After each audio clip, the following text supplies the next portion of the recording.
اس لمحے میں نے ایک عجیب تبدیلی دیکھی. مجھے یوں لگا جو شیطان سب سے آگے تھے، کھنڈرات کے اندر داخل ہونے والی طویل راہداریوں میں پہنچتے ہی ان کے قد بڑھنے لگے. پہاڑوں جیسی قامت اور قوت کے مظہر دکھائی دینے لگے. میرا قد تو طیقوس سے 1 فٹ چھوٹا تھا، وہ 7 فٹ کا تھا. ہجوم کے قد و قامت کے بڑھتے ہی میں نے تشویش بری نظروں سے طیقوس کی طرف دیکھا، مگر وہ بھی ابلیس مردود کی مداح سرائی میں گنگنا رہا تھا. اس نے مجھے پہلے ہی کہہ رکھا تھا کہ میں اسے مخاطب نہ کروں، مگر شیطانوں کی دنیا میں میرے لیے ہر قدم پر حیرت کے چشمے پھوٹ رہے تھے. میں نے اسے مخاطب تو نہ کیا، البتہ کوہنی ماری تو اس نے عجیب سی نظروں سے دیکھا. وہی شعلہ فگن انتقام میں سلگتی سفلی ہوس سے بری آنکھی. سچ تو یہ ہے کہ شیطان کی آنکھوں میں آنکھیں ڈالنا بالخصوص جب وہ ظاہری بدن میں آیا ہوا ہو، نظریں ملانا عام آدمی کے بس کی بات نہیں ہوتی. جنات و شیاطین جب انسانی قد و قامت اور خلیے میں ظاہر ہوتے ہیں تو کڑیل جوانوں کی طرح ٹھوس بدن کے مالک نظر آتے ہیں، جیسے ماضی کے انسان، مگر ان کی آنکھوں کی وحشت کمزور دل کو ہلا کے رکھ دیتی ہے. مگر میں ایسی نظروں سے نظروں ملانے کا تاب رکھتا تھا. اس نے گہری نظروں سے مجھے دیکھا اور ابلیس کی مداح سرائی میں مدہوش آگے ہی آگے بڑھتا رہا. مجھے طیش آیا. کچھ دیر کے لیے میں خاموش ہوا، مگر جب ابلیس کے طلسم کدے کے کھنڈرات صحرا اور پہاڑ میں ایک نہایت ہی خوشگن آواز گونجنے لگی تو ہجوم بےتابی اور پرجوش انداز میں ابلیسی نغمہ گانے لگا. یہ آواز پہلے سے رواں موسیقی سے زیادہ پرسوز اور پر اثر تھی، ذہن و قلب کو مسمریز کرنے والا، وجد میں مبتلا کرنے والا. مجھے اپنے اندر تھل پھل محسوس ہونے لگی. یہ آواز جو شیریں بیان خوشل خان پرندوں جیسی تھی، یوں لگ رہا تھا جیسے ان کا رخ سے تعلق ہے جو مجھ جیسے انسان کے خاص کو مختل کر رہی تھی. مجھے اپنے ہاتھ پہ قابو ہوتے محسوس ہوئے اور اس لمحے میں ڈرا. میرے منہ سے نکلا، یا الہی میری مدد کر. اگر میں ابلیس کے طلسم قدے میں ساز و آواز پر گمراہ ہوا تو مجھ سے نوری علوم کی طاقتیں چھن جائیں گی. اے الہی میری مدد کر، مجھ پر اپنی رحمت و حفاظت کا سایہ برقرار رکھ اور میرے ایمان کو گمراہی سے بچا. مگر مجھے کیا معلوم تھا کہ میری بدقسمتی شروع ہو چکی ہے، میری ہر طاقت سلب ہو گئی. طیقوس نے خدائے ذوالجلال سے دعا مانگتے ہوئے مجھے سن لیا تھا.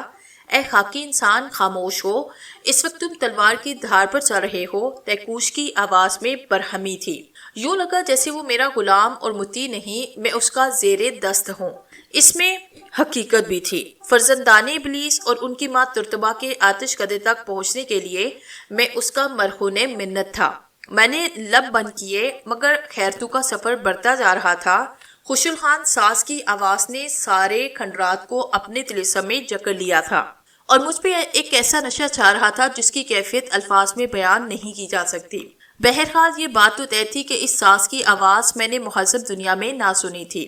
مجھ سے رہا نہ گیا. میں نے اپنی دم توڑتی قوتوں کو جمع کیا اور بے قراری سے پوچھا، طیقوس یہ سب کیا ہے؟ ان کے قد بڑھ رہے ہیں اور یہ فضا میں طلسم بکھیرتی آواز کیسی ہے؟ اس وقت ہم بھی راہداریوں کے پاس پہنچے. یہ خاصی چوڑی راہداری تھی جس کے سانوں میں بنے آتش کدوں میں خوشبودار لکڑیاں جل رہی تھی. طیقوس نے اس بار بھی مجھے گہری نظروں سے دیکھا. مجھے ڈانٹا، خاموش رہو، اگر تم نے زبان بند نہ رکھی تو خود بھی مرو گے اور مجھے بھی مرواؤ گے. ہم سے آگے بدی کا جو کارواں چل رہا تھا وہ ان راہداریوں میں داخل ہوا اور پہلے سے بھی آواز میں ابلیس کے بیٹے حواف کے جنم نو کی دعا مانگنے لگا، مگر دوسروں کی طرح ان کے بھی قد بڑھ رہے تھے. میری جب باری آئی، میں نے ان راہداریوں میں جو ہی قدم رکھا مجھ پر قیامت ٹوٹ پڑی. مجھے یقین نہیں آ رہا تھا کہ میرے ساتھ بھی وہی کچھ ہوگا جو اس ابلیسی کارواں میں شامل ان گماشتوں کا ہو رہا ہے. میرا بھی قد بڑھ رہا تھا اور میری قامت کم و بیش 100 فٹ تک بڑھ گئی تھی. وہ بت جو میدانوں اور راہداریوں میں پڑے تھے اور مجھے فلک بوس دکھائی دیتے تھے، اب ان کے برابر میں ہو گیا تھا اور میری نظریں ان راہداریوں سے آگے اس میدان کے مناظر دیکھنے لگی جو میں بے شمار بت اندھے پڑے دیکھے تھے. ان کے گرد پتھروں کے ڈھیر لگے تھے. ان میں سے بڑا بت تھا جس کا چہرہ انتہائی شفاف اور نورانی دکھائی دے رہا تھا اور وہ صحراؤں اور راہداروں کے رکھے دوسرے مجسموں سے بہت مختلف لگتا تھا. ہاں، اب میں بتاتا ہوں تمہیں. مجھے طیقوس کی آواز سنائی دی. اب ہم اپنے ماضی میں پہنچ رہے ہیں. تمہارے لیے تو ہر چیز نہیں ہوگی. اب تمہاری نظر و قلب کے حجاب اٹھ گئے ہیں اور تم ابلیس کی سلطنت میں داخل ہو چکے ہو. راہداریوں سے باہر اگر میں تمہارے سوالوں کا جواب دیتا تو یہ ابلیس عبادت کی خلاف ورزی سمجھتا آقا ابلیس کی درازی عمر اور اس کے شیطانی جاہ و جلال کی سلامتی کے لیے ہمیں گاتے ہوئے ان راہداریوں میں داخل ہونا پڑتا ہے۔ یہ جو سل کروا تم نے دیکھا ہے نا، تم جیسے انسان ہیں، ساری دنیا کے وہ انسان جو ابلیس کے پجاری ہیں، بظاہر انسان مگر آقا شیطان کے نقش قدم اور اس کی تعلیمات پر چلتے ہیں۔ کالے علوم کے پجاری ہیں جو ابلیس تک پہنچنے کے لیے شیطانی علوم حاصل کر کے اس کی اطاعت کرتے ہیں اور پھر شیطانی نے اپنے مقرب شیطانوں میں داخل کر لیتا ہے۔ ہم ابلیس کی اولاد میں سے ہیں، ہمارا وجود آگ سے تحلیق ہوا ہے، مگر خاکی بدن میں چھپے شیطان انسان کی اولاد ہیں، مگر وہ اللہ کی پرستش نہ کرنے کی پاداش میں شیطان ٹھہرا دیے گئے۔ میں تمہارا اشتہاق ختم کر رہا ہوں۔ یہ کہتے ہوئے طیخوس نے فضا میں بکھری خوشبو کو اپنے اندر کھینچا۔ اے خاکی انسان، تم صدیوں کا سفر طے کر چکے ہو اور اب وقت کے اس دھارے پر کھڑے ہو جب زمین پر انسان نے قدم رکھا۔ یہ قد و قامت اس دور کے انسانوں جیسا ہے، مگر یہاں انسان نہیں ابلیس کی اولاد بستی ہے۔ تم آقا خفاف اور دیوس کی تلاش میں نکلے تھے، ریشما کو بچانا چاہ رہے تھے، مگر یہ بھول گئے کہ شیطان نیکی کی آڑ میں بہکاتا ہے، کمزور بن کر اطاعت کرتا ہے، اور پھر جب ایک صاحب علم کمزور ہوتا ہے تو شیطان غالب آ جاتا ہے۔ تم آقا ابلیس اور فرزندان ابلیس کی تعلیمات کو نہیں جانتے کہ یہ انسان کو بہکانے کے لیے کس درجے کی خوفناکی رکھتی ہیں۔ میں اور طیخوس جو اب ایک ہی قامت کے حامل تھے، اس کی بات سن کر میرا خون کھولنے لگا۔ طیخوس، تو مجھے کیا سمجھانا چاہتی ہو؟ اے خاکی انسان، میں تجھ پر واضح کر دینا چاہتا ہوں کہ تم اب اپنی دنیا میں نہیں جا سکتے۔ حفاف کی سلطنت اور ابلیس کے عہد میں داخل ہونے والا انسان نہیں رہتا، ابلیس کا پیروکار بن جاتا ہے۔ بکواس بند کرو طیخوس۔ میں نے جوش و جذبات سے ایک وظیفہ پڑھ کر اس پر غضب ڈالنا چاہا تو میرے ساتھ پاؤں پھیل گئے، زبان تالو سے چپک گئی اور لب یوں آپس میں جڑے جیسے سلائی کر دیے گئے ہوں۔ طیخوس نے کہا لگایا، پڑھو وظیفہ۔ اس نے میرا مذاق اڑایا اور لاچارگی سے میری آنکھوں سے آنسو نکلنے لگے۔ اسی لمحے اس پرسوز ساس کا طلسم بڑھنے لگا اور میں اس کے سحر میں ڈولنے لگا۔ مجھ پر بے خودی طاری ہونے لگی اور میں نے لاچارگی کے عالم میں طیخوس کی طرف دیکھا، مگر جب بولا تو میرا لب و لہجہ بدل چکا تھا۔ میں اپنی زبان میں نہیں کسی اور زبان میں بول رہا تھا، وہ بولی جو بدی کا سیل روا بول رہا تھا اب مجھے سمجھ آنے لگی تھی۔ اے میرے ہمدرد اور عظیم طاقتوں کے مالک طیخوس، یہ ساز کیسا ہے؟ طیخوس کی آنکھوں میں فتح کی چنگاریاں پھوٹ پڑی۔ یہ ساز جو فضاؤں کو مسحر کر لیتا ہے، قلب و نظر پر سحر طاری کرتا ہے، ہمارے جد امجد ابلیس کا ساز ہے، یہ اس کی ایجاد ہے، یہ ہم اسے مزمار کہتے ہیں۔ فرزندان ابلیس اور اما ترتبہ آتش کدے میں پوجا پاٹ کے دوران یہ ساز بجاتے ہیں۔ تم نہیں جانتے کہ جب آدم و حوا کے بیٹو قابیل اور شیش نے اپنے اپنے قبائل بنا لیے تھے تو آقا ابلیس نے بنو قابیل کو بنو شیش کے خلاف گمراہ کرنے کے لیے یہ ساز ایجاد کیا تھا۔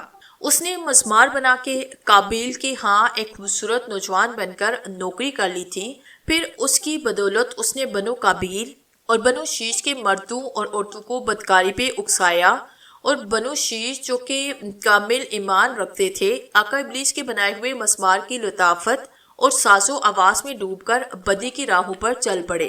طیخوس تاریخ کے وقت اڑ رہا تھا اور اس دوران میری نظر اس شفاف بت پر پڑی۔ اب سارا ہجوم اس میدان کی جانب بڑھ رہا تھا، ہر ایک نے ہاتھوں میں پتھر اٹھا رکھے تھے اور جو بت کے قریب پہنچتے اس پر سنگ باری کرتے اور پھر انکار کھنڈرات کی طرف ہو جاتا۔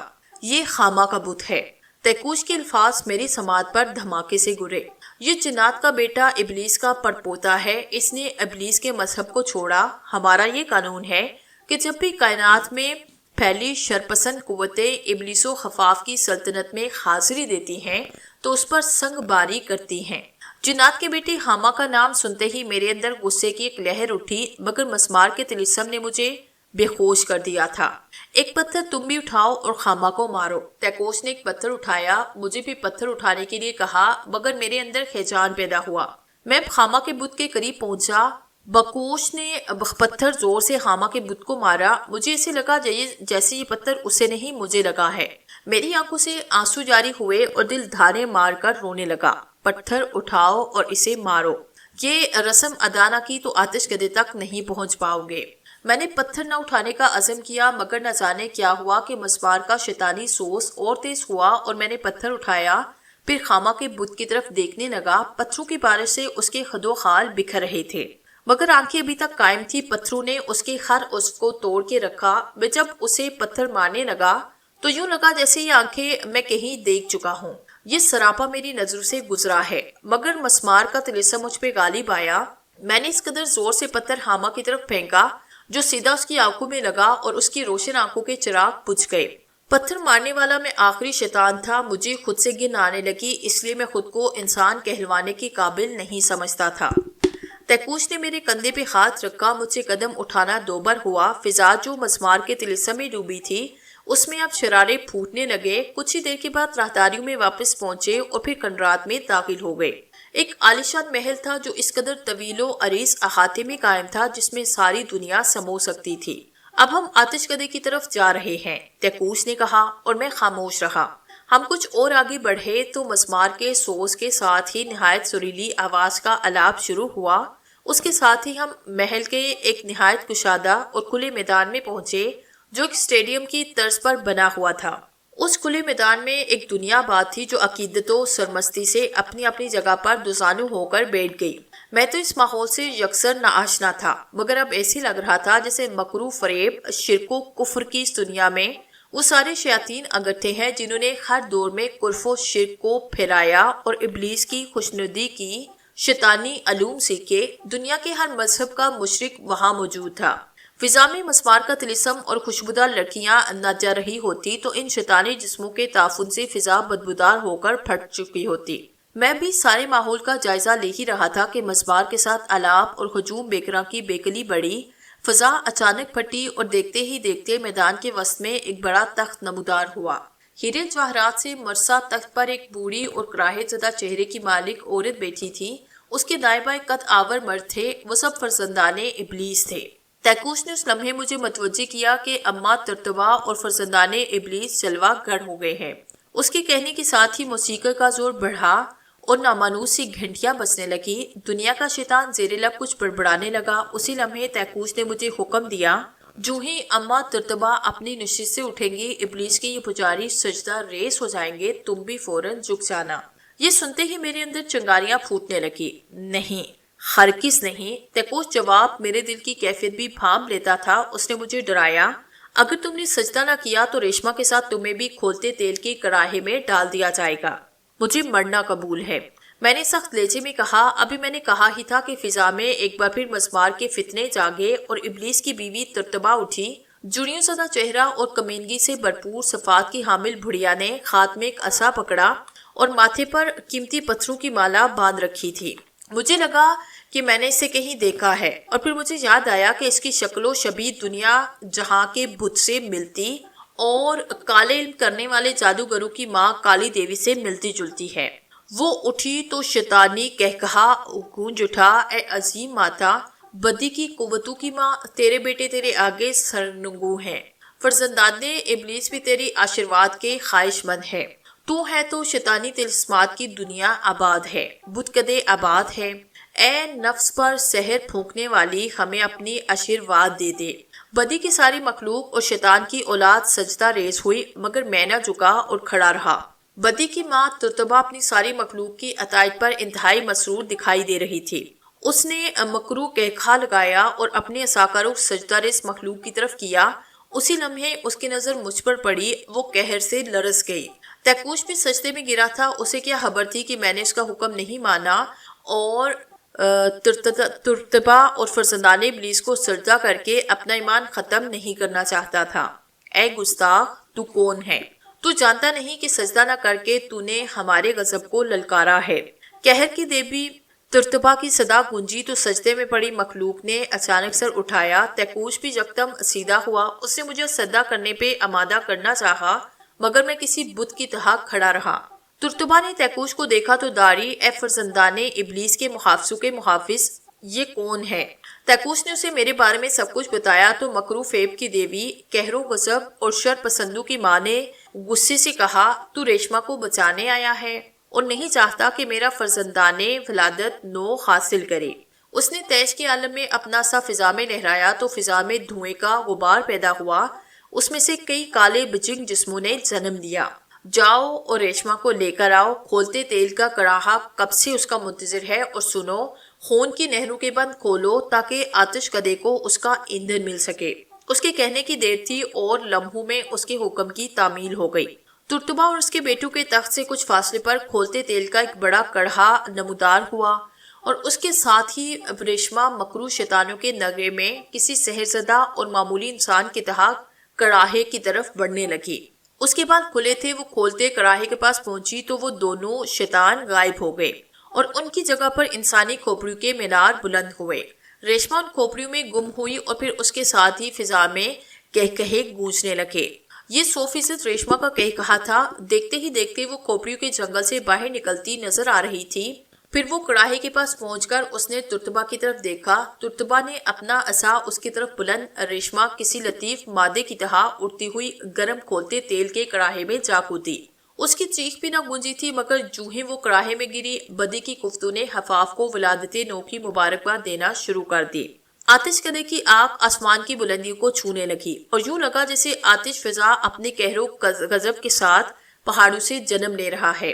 آتشی مخلوق شیطانوں کے پجاری کو آگ کو دیکھ کر ایک بار پھر سجدے میں گرے۔ اس لمحے ترتبہ نے عصا کڑاہے کی طرف بڑھایا جو تیزی سے دراز ہو کر کڑاہے تک پہنچا اور گرم کھولتے تیل میں سے ایک کھوپڑی نکال کر اسے اس طرف کھینچا۔ یہ کھوپڑی یقیناً ریشما کی تھی۔ اس نے کھوپڑی کو عصا پہ سجایا اور فاتحانہ نظروں سے میری طرف دیکھنے لگی۔ میرے ساتھ کھڑے تیکوس سے کہنے لگی، اے آتش کدے کے محافظ، اسے موبت خانے میں لے آؤ۔ اس کے ساتھ ہی وہ تخت سمیت غائب ہوئی اور تیکوس نے مجھے موبت خانے کی طرف روانہ کیا۔ موبت خانہ جادوگری اور طلسمات سے بھرا ہوا تھا۔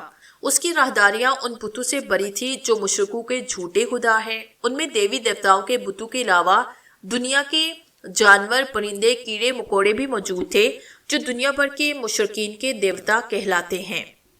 موبت خانے میں طلسمات و جادوگری کی دنیا آباد تھی۔ ترتبہ اپنے بیٹوں اور بیٹیوں کے ساتھ اپنی تمام تر حشر سامانیوں کے ساتھ موجود تھی۔ وہ ہیرو جواہرات سے مرصع ایک بہت بڑے سے تخت پر بیٹھی۔ اس کے ارد گرد اس کے بیٹے اور بیٹیاں اپنی اپنی نشستوں پر بیٹھے تھے۔ تخت کے عقب میں ایک بڑا سا الاؤ روشن تھا جس کی آگ اوپر کو اٹھ رہی تھی۔ آتش کدے کا یہی وہ الاؤ تھا جس میں ان کی ندیاں آ کر گر رہی تھی اور اس سے لاوے جیسی منحوس آگ بلند ہو کر کھنڈرات کے اوپر نمودار ہو رہی تھی۔ موبت میں ہر طرف بت تھے اور شیطان کے پجاری ان کے قدموں میں گرے پڑے تھے۔ موبت خانے میں نہایت بدبودار ماحول تھا۔ یوں لگ رہا تھا جیسے میرے گرد انسانی گوشت چل رہا ہے۔ تیکوس نے مجھے ترتبہ کے سامنے لا کے کھڑا کیا اور مجھے جھک کر نیاز مندی کا اظہار کرنے کی ہدایت کی، مگر میں نے انکار کیا۔ ترتبہ اور فرزندان ابلیس میری جسارت پر ہنس پڑے۔ مجھے تعجب ہوا کہ یہ کس بات پر ہنسے ہیں، حالانکہ انہیں مجھ پر غصہ آنا چاہیے۔ آؤ بیٹھو، تم ہمارے مہمان ہو، خلاف توقع ترتبہ بولی۔ تو موبت خانے کی طلسماتی فضا میں عجیب سی گھنٹیاں بجنے لگیں۔ اس وقت اس کی آواز میں قہر تھا نہ غضب، بلکہ وہ سراپے شفقت بن کر مجھے پہلو میں بٹھانے کی دعوت دے رہی تھی، مگر میں ٹس سے مس نہ ہوا۔ اسی لمحے موبت خانے کے پر اسرار ماحول میں تبدیلی رونما ہوئی اور سفید براق لباس میں ملبوس اب بہت ہی سندر دو شیزائیں ہاتھوں میں شربت اٹھائے ظاہر ہوئی اور آہستہ آہستہ نپے تلے قدموں کے ساتھ ترتبہ کے تخت کے پاس پہنچی۔ ان کے ہاتھوں میں پکڑے ہی جھک کر اسے سجدہ کرنے کے انداز میں جھکی، پھر اٹھی، اس کے بعد رکھے غلافوں کو ہٹا کر تخت پہ چڑھی۔ تھال میں بڑے بڑے بلوری گلاس تھے، سرخ سیال جن میں بھرا ہوا تھا۔ دو شیزاؤں نے ترتبہ اور فرزندان ابلیس کو تو وہ جام پیش کیے مگر بیٹیوں کو نظر انداز کیا۔ تھال میں اب ایک ہی گلاس تھا۔ ترتبہ نے ایک دوشیزہ کو اشارہ کرتے کہا، یہ ہمارے مہمان کو پیش کیا جائے۔ حسن و مستی میں کشیدہ وہی دوشیزہ میری طرف بڑھی اور تھال میرے آگے کیا۔ مجھے اس لمحے ایسے لگا جیسے میں برسوں کا پیاسا ہوں اور میرے خون شدت پیاس سے پھٹ چکے ہیں۔ مجھے اپنا صحرا یاد آیا کہ کس طرح اونٹ اور میں پیاس اور گرمی سے نڈال ہو گئے تھے۔ سرخ سیال سے بھرا تھال میرے سامنے تھا اور وہ دوشیزہ گہری نشیلی سحر تراز نظروں سے دیکھ رہی تھی۔ صرف ایک لمحے کے لیے اس کی نظروں میں نے دیکھا اور پھر میں بے اختیار ہوا۔ اس لمحے مزمار کی طلسماتی صدا ایک بار گونجی اور موبت خانے میں موجود دوشیزاؤں نے مزمار پر رقص شروع کیا۔ میرے سامنے جو کھڑی تھی اس نے مسکرا کر جام پکڑا اور میری طرف بڑھایا۔ اے صدیوں کے پیاسے، لو یہ جام پی کر امر ہو جاؤ۔ اس کی آواز کا زہر میرے قلب و ذہن میں گیا اور اس کے مرمری ہاتھوں سے میں نے بے خودی سے جام اٹھایا اور پھر گٹاگٹ پی گیا۔ وہ مشروب جو ابلیس کا تھا حلق میں اترا تو رگو پے میں حرارت و مستی اود آئی اور میں لمحوں میں بے ہوش ہو گیا۔ میری پیاس اور اس کا فرد و دوشیزہ کے سحر ترازی نے مجھے گرفت میں لے کر بے بس کیا، اور جو مجھے نہیں کرنا چاہیے تھا وہ میں کر چکا تھا۔ میں نے اپنا آپ شیطان کے آگے ہار دیا تھا، بھول گیا تھا کہ مجھے ہرگز مشروب ابلیس نہیں پینا چاہیے۔ آدم بھی ابلیس کے بہکامے میں آ کر بھول گیا تھا، لیکن اور ان کا فردوس پیرہن چھین لیا گیا تھا۔ وہ عظمتوں میں آ کر گرے تھے، اللہ کی نافرمانی کی بڑی کڑی سزا کاٹی تھی۔ میں بھی پسرے آدم تھا، فرزندان ابلیس اور اس کی بیوی کے مکر و فریب میں آ کے بہک گیا، اور ان کا مشروب پی کر میری ساری عقل فو ہو گئی۔ میں علوم کی طاقت سے تہی ہو گیا اور میرا باطن اس گلی سیال کی وجہ سے مدفن ہو گیا۔ مجھ پر بدی نے غلبہ پا لیا، میں اپنا شعور کھو بیٹھا اور محبت میں رکھی ہر چیز مجھے اپنی اپنی لگنے لگی، اور مجھے بھی گناہ کاروں اور سیاہ کاروں کی صف میں لا کھڑا کیا۔ مجھے اچھی طرح یاد ہے کہ جو ہی سکھ سیال اپنے حلق میں اتارا، ترتبہ کا قہر و غضب اود آیا۔ اس نے تیکوش کو حکم دیا اور کہا، تیکوش تم ایک انسان پر غلبہ نہیں پا سکے، تم پر ابلیس کی پھٹکار ہو۔ دیکھا ہم نے اس کے دل و نظر کو کیسے فتح کیا، اسے لے جاؤ اور اسے بھی ابلیس کے علوم سکھاؤ۔ یہ عامل بڑا پاک باز تھا، مگر مشروب ابلیس نے اس کی ساری روحانی طاقتیں سلب کر لی ہیں۔ ترتبہ نے اس لمحے اپنے فرزند لاکیس کی طرف قہر سے دیکھا اور بولی، ہم دیوس کے اس محافظ اور اپنے فرزند خفاف کے بدلے میں تیکوش کو معاف کرتے ہیں، مگر اسے سمجھا دو کہ آئندہ ایسی غلطی نہ کرے جس سے ابلیس کی تعلیمات کی سرکشی ظاہر ہوتی ہو۔ تیکوش اپنی جان بخشی پر مطمئن ہوا اور وہ ترتبہ کے قدموں میں جا گرا۔ اے عظیم ماں، کالی قوتوں کی ماں، اپنے سیوک کو بھی معاف کر دے، تو جانتی ہے کہ اس نے مجھے تنگ کیا ہے، مجھے اس بات کی اجازت دے کہ میں اس سے اپنے بدلے لے سکوں۔ ترتبہ نے شان جلال کے ساتھ کہا، تیکوش میں تمہیں اجازت نہیں دے سکتی، فی الحال تو اسے اپنے ساتھ لے جا اور دنیا بھر میں پھیلے ہوئے کرندوں کی طرح اسے ہمارا کرندہ بنا دے، اسے اس کی دنیا میں واپس دھکیل دو، مگر یاد رکھو ہم نے اسے غلیظ و ذلیل کیا، اس کے قلب پر گمراہی کا سیال انڈیل دیا، اب یہ نیکی اور اچھائی کے راستوں پر چلنے سے معذور ہو گیا ہے۔ اسے ہماری تعلیمات دو اور ہمارے فرزند خفاف کی سلطنت اور دیوس کے ٹھکانے پر لے جا کر قالین سکھاؤ، تاکہ یہ اپنی دنیا میں رہتے ہوئے ابلیس کی تعلیمات کو عام کرے۔ تیکوش نے ایک بار پھر ترتبہ کی قدموں میں سر جھکایا اور مجھے لے کر محبت خانے سے نکلنے ہی لگا تھا کہ پیچھے سے کسی نے ایک وحشت انگیز کہا لگایا۔ تیکوش اور میرے قدم محبت خانے کے دروازے پر جمے اور ہم دونوں نے پلٹ کر دیکھا تو ترتبہ اپنے دربار کی رونقوں سمیت غائب تھے، اور اب وہاں جو تخت لگا تھا اس پر ایک قویل خبیثہ اور انتہائی کریہا شیطان بیٹھا تھا، اس کے پیچھے ایک محافظ کھڑا تھا۔ تیکوش اس کو ہمارے درشن تو کرا دو، کریہا اور خباثت سے بھری آواز گونجی۔ آقا خفاف۔ تیکوش تیزی سے تخت پر بیٹھے شیطان کی طرف بڑھا۔ اے ترتبہ نے، اما ترتبہ نے تجھے معاف کیا تیکوش، اور ہم بھی تجھے معاف کرتے ہیں۔ اے ہمارے محافظ دیوس، تو بھی اسے معاف کر دے۔ خفاف نے حکم میں کھڑے اپنے محافظ دیوس سے کہا، تو دیوس تخت سے اتر کر تیکوش کے سامنے آیا۔ دو شیطان جو اپنی طاقتوں میں فرزندان ابلیس کی مخلوق میں بے مثل مشہور تھے، ایک دوسرے کی طرف قہر و غضب سے دیکھنے لگے۔ پھر دیوس نے تیکوش کے کاندھے پہ ہاتھ مارا اور کہا، تو گمراہی سے بچ گیا، اس حاقی انسان نے تجھے گمراہ اور کمزور کر دیا تھا، مگر یہ اما ترتبہ آقا خفاف کی مہربانی ہے کہ اس نے اپنے طلسم کا جال پھیلا کر اسے اندھا کیا، اس کی پاکیزگی چھینی، اور اب یہ تمہارا پیروکار ہو چکا ہے۔ اب تم ہر لمحے اس کے ساتھ ہوگے، اس بات کو یاد رکھو گے کہ آقا خفاف کی سلطنت اور اس کی تعلیمات کیا ہیں، اسے تم نے گمراہی اور پستی کا درس دینا ہے۔ یہ انسان کے لباس میں ابلیس کا چیلا بن جائے گا، اور اسے تم کالے علوم کی شکتی دے کر بھی اس کے ساتھ رہو گے۔ آقا خفاف کی سلطنت جو دنیا کے تمام صحراؤں تک پھیلی ہے، یہ تمہاری دسترس میں ہے۔ اسے حیدرآباد کے اس قبرستان میں لے جاؤ جہاں ہمارے پیروکار قبریں کھود کر مردوں کی ہڈیاں جلاتے ہیں، پھر اسے ان مندروں میں لے جاؤ جہاں اما ترتبہ کالی دیوی اور اپنے دیوتاؤں کے ساتھ موجود ہے۔ تم اس کا سایہ بن کر اس پر مسلط رہو گے اور کالے علوم کی حفاظت سے اسے نہلا دو گے۔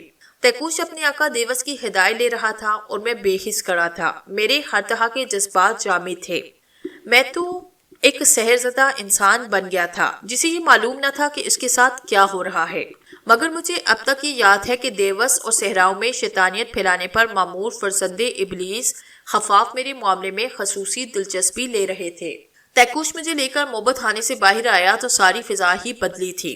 ابلیس کی اطاعت گزار مخلوق لہو داب کے کھیل میں مصروف تھی۔ تیکوش جب مجھے لے کر راہداریوں میں آیا تو اس لمحے مجھے خوشگوار سا احساس ہوا کہ کوئی ایسا وجود بھی میرے ساتھ چل رہا ہے جسے میں دیکھ تو نہیں رہا، مگر اس کی مانوس خوشبو میرے ساتھ ہے۔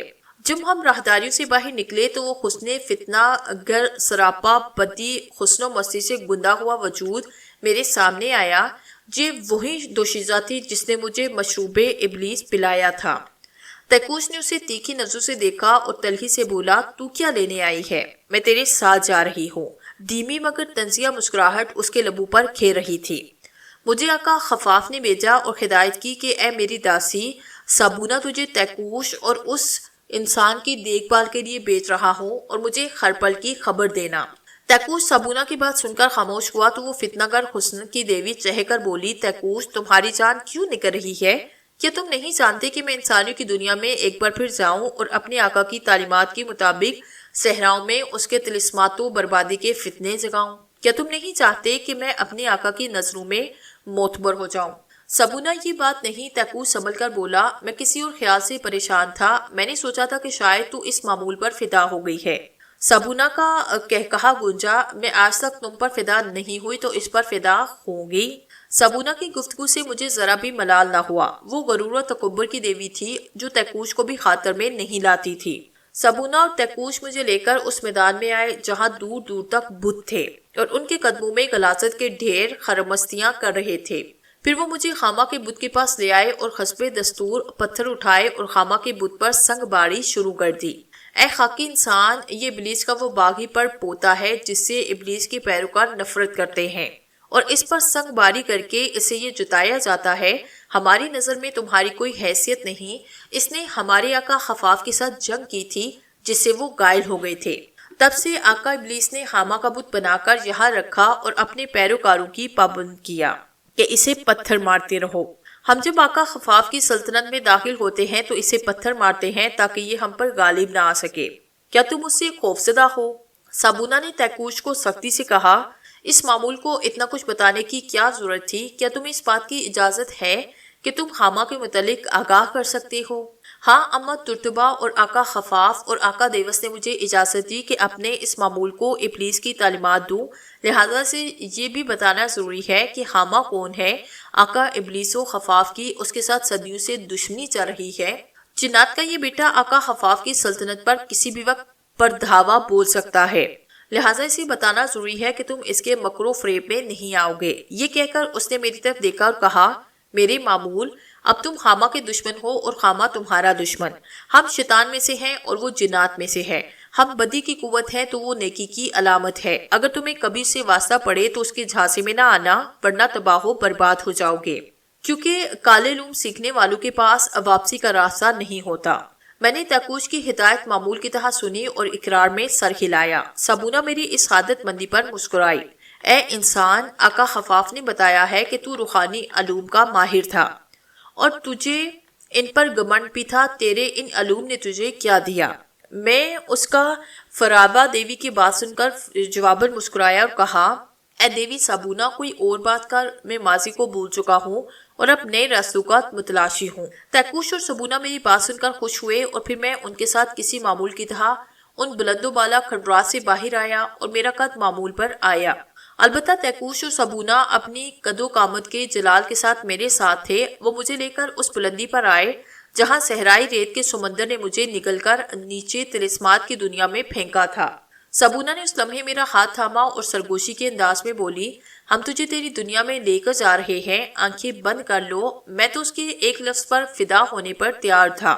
مجھے اس وقت اپنی دنیا سے کوئی غرض نہ تھی۔ نہ جانے اس خشر کی دیوی میں کیسی قوت تھی کہ میں اس کا حکم بجا لانے پر آمادہ ہوئی جا رہا تھا۔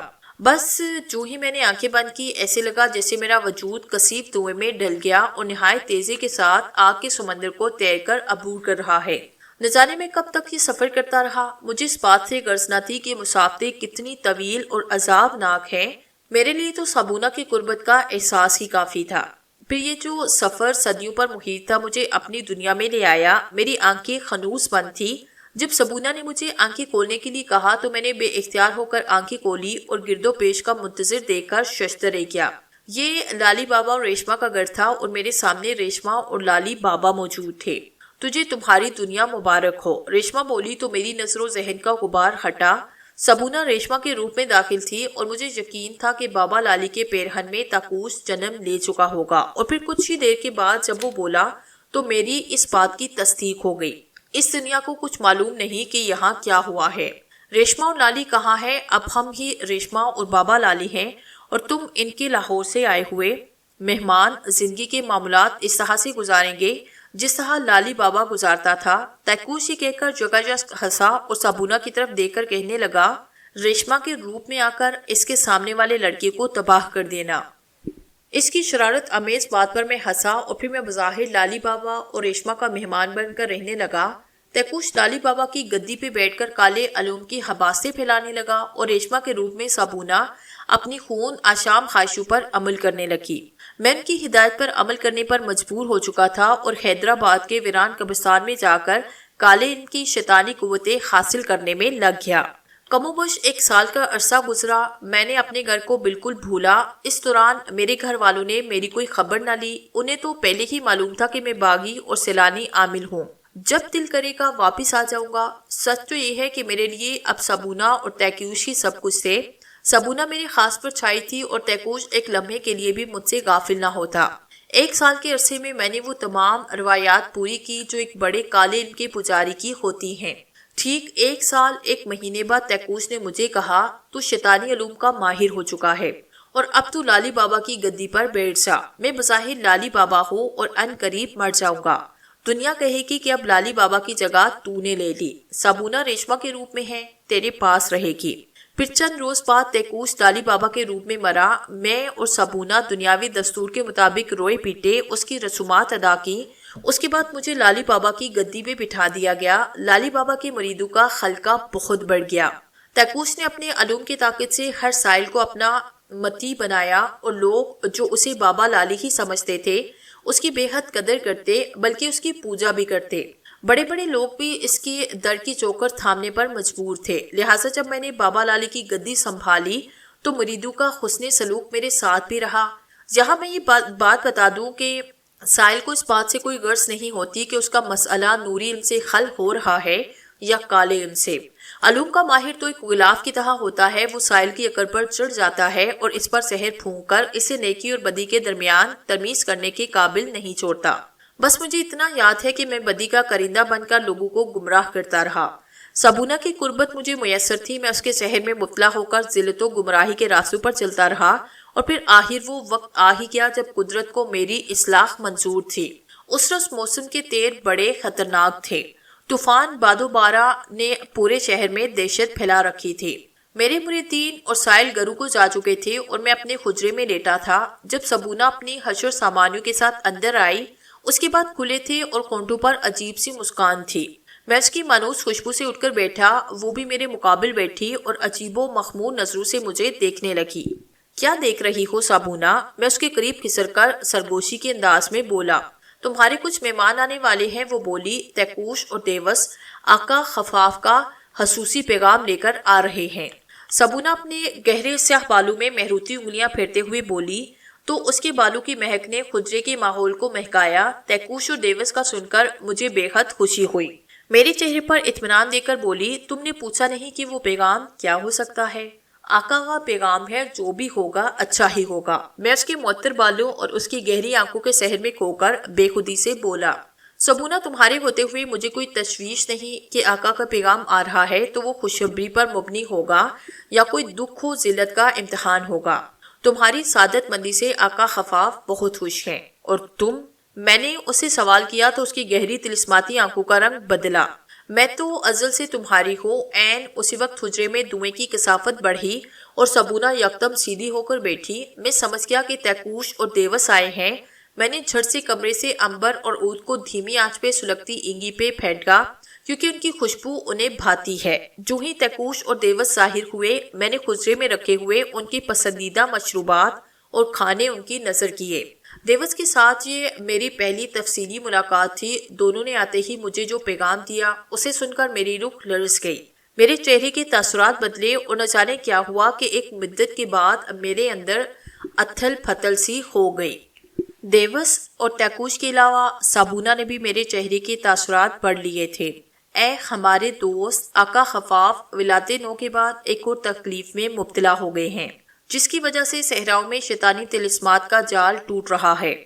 قحط ختم اور صحراؤں کے مسافر کا اطمینان بھی لوٹ رہا ہے۔ صحرائی دنیا کی دہشت ختم ہو رہی ہے۔ ہمیں معلوم ہوا ہے کہ یہاں سے کچھ فاصلے پر اللہ کے ایک نیک بندے سید کبیر نے ڈیرا لگایا ہے۔ وہ پاک وطن سے آئے ہیں اور ان کی یہاں روحانی ڈیوٹی لگائی گئی ہے۔ مریدین کا حلقہ بہت وسیع ہو چکا ہے۔ ہم نے سید کبیر کو بڑی مشکل سے مارا اور اس میں ہمارے بہت سے گرگوں کی جان بھی گئی، انہیں بھی دفن کر دیا۔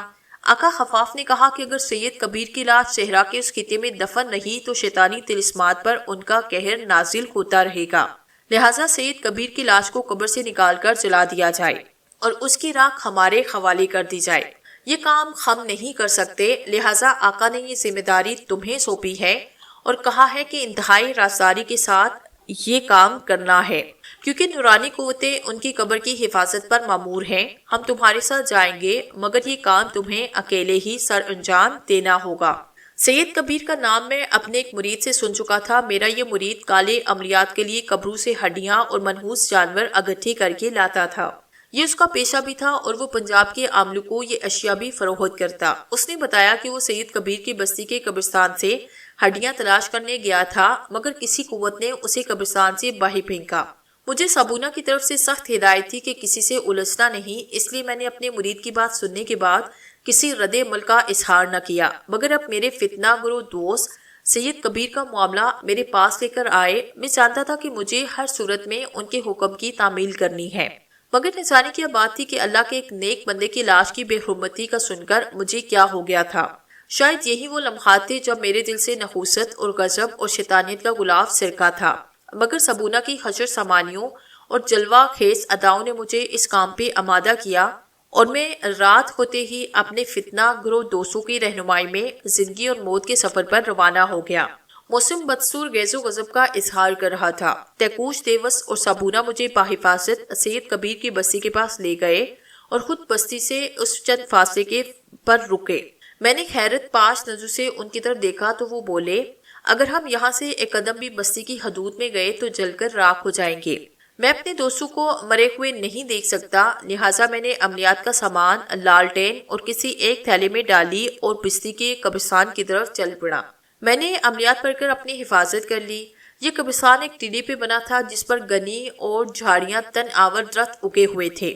میں ایک پگڈنڈی کے ذریعے قبرستان کے قریب پہنچا۔ پگڈنڈی پتھروں سے بنی تھی، لہٰذا قبرستان میں داخل ہوتے ہوئے مجھے کوئی دشواری نہیں ہوئی اور میں قبرستان کے اندر داخل ہو گیا۔